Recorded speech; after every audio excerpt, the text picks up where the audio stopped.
బాగా ఉండే కుటుంబాన్ని వీళ్ళు గబ్బు పట్టిస్తారు. ఇది ఆల్రెడీ గబ్బు కొట్టే కుటుంబం. ఇంతకు మించి ఏం గబ్బు పట్టిస్తారో తెలియట్లేదే.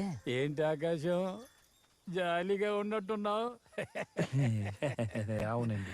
ఏంటి పుదుకోట, నువ్వు ఇక్కడే ఉన్నావా? వీళ్ళ ఫైటింగ్ సీలో నీకు క్యారెక్టర్ ఇచ్చారా? లేదు మామ, దండం పెట్టుకుందామని గుడికొస్తే మమ్మల్ని ఇందులో మిమ్మల్ని కూడానా?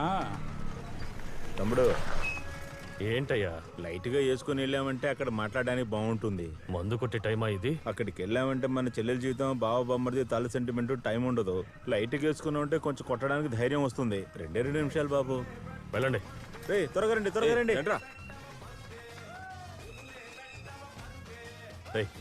పోరా. ఇలా చూడమ్మా రాణి, నువ్వు మంచి మర్యాద తెలిసినమ్మాయివని అనుకుంటే నువ్వేంటి ఎప్పుడు పంచాయతీ పెట్టిస్తున్నావు? ఎందుకని 3 నెలలు విడివిడిగా ఉన్నారు అది చెప్పండి.